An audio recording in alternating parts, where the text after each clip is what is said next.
Ito yung sabi ni Kuya AG guys. Pag December time na, Christmas season, kailangan meron tayong maipong mga stocks. Shout out dong. Kaway-kaway sa vlog. Wash out.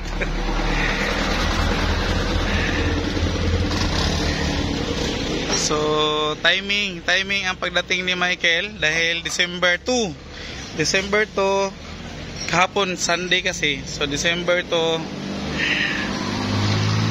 dumating sila guys. So, kung ano yung mga empty bottles natin at saka yung mga empty kahon. Sino nakaka-relate guys? Yung mga Coca-Cola ano natin, case na lang naiwan, wala nang bote. So, ito palagyan natin ng laman. So mag-deposit na naman tayo ng mga bote.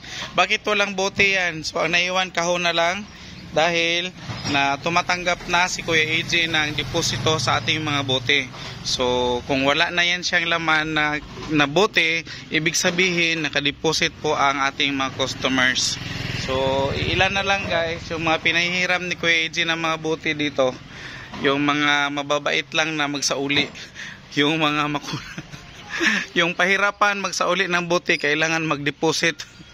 Kasi bawal yan na sige na lang sila hiram, walang sa uli kay malugi tayo. Magkano lang ba tinutubo natin sa isang bote ng Coke tapos hiramin ng customer na hindi ibalik?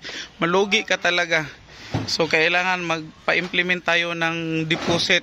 So stricto tayo dapat sa mga deposit.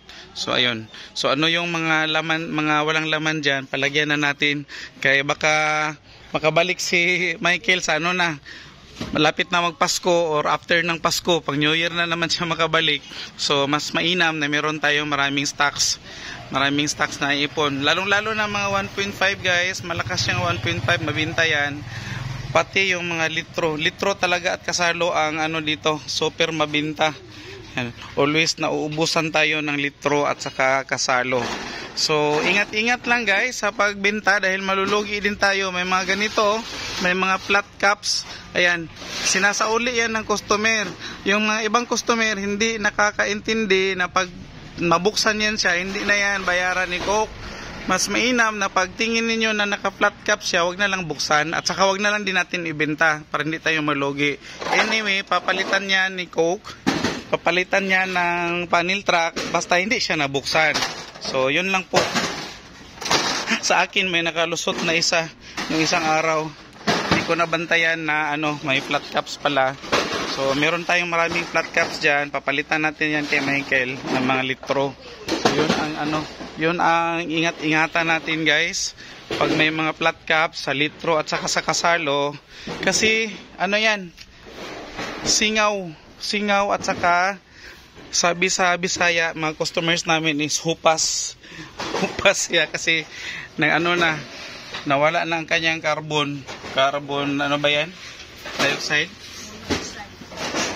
Carbon monoxide, hindi ko alam yan. Sorry. Basta pag may flat caps, hupas na, wala na siya lami. Tabang, sa Bisaya pa tabang, matabang siya guys. Pag matamis, hindi masarap. Parang tubig na lang na nilagyan ng asukal. So ingat-ingat tayo sa mga hindi pa nakakaalam. At saka kung nakakaalaman, minsan nakakaligtaan, maibenta sa kay customer. Kawawa din si customer na makabili ng ng flat caps na pagbukas niya walang lasa yung kanyang Coke na binili.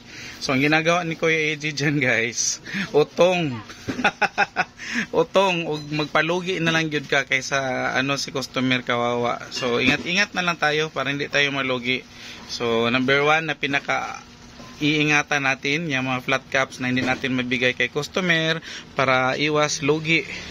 Iwas lugi tayo.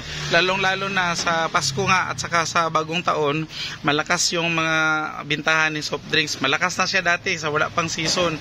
Mas lalong malakas siya guys pag season. At saka mainit. Pinapawisan nga si Kuya AJ ngayon maaga pa, 10 o'clock pa guys. Super init na dito sa amin sa Davao. Kaya guys, shout out guys. Shout out. Sleepy pa mga guys. You woke up like that. Say mo. So ayan. With wings niya. Mamaya pakita ko sa inyo guys kung ilang kahon lahat na bayaran namin kay Michael. So sa mga nangihingi dyan ng contact number na aming panel truck, sorry po, walang maibigay si Kuya AJ na number kasi ayoko rin magkaroon kami ng contact dahil minsan kahit na may contact number kami, kung magtawag kami wala ding stocks. So na lang, paswertihay na lang kung na-stocks maabot kay Michael gikan. Sa mga kasari ni Kuya AJ na minsan may iba nagagalit dahil hindi ko binibigyan at saka hindi ko daw nire-replyan sa kanilang mga comments sa aking vlog dahil nanghihingi sila ng number, contact number ni Michael sa aming suki, sa aming panel truck. Hindi ko rin maibigay kung meron man dahil sila per area kasi sila guys. So sana maintindihan ninyo na ang mga distributor ni Coca-Cola is per area siya, hindi siya yung kung dito sa Catalonan Grande tapos ang manghingi sa akin ng number is taga Buhangin, mapuntahan kayo ni Michael, hindi siya ganyan kasi per area sila. So malamang na sa area sa Buhangin is meron ding naka-assign na mga distributor. So wag niyo i-expect na ang distributor ko dito sa Catalonan Grande same ng distributor sa Buhangin, sa Turil, sa Kalinan or any other areas kasi yung distributor namin concentrate lang talaga sila dito sa barangay namin or baka may mga nearby barangays din na siniserve nila pero hindi siya abot sa Buhangin, Turil, Kalinan or sa ang mga distrito dito sa Davao. So yan na lang muna guys, balik tayo mamaya para pakita ko or bilangin natin kung ilan lahat kahon ang napababa namin kay Michael. So bye bye muna for now.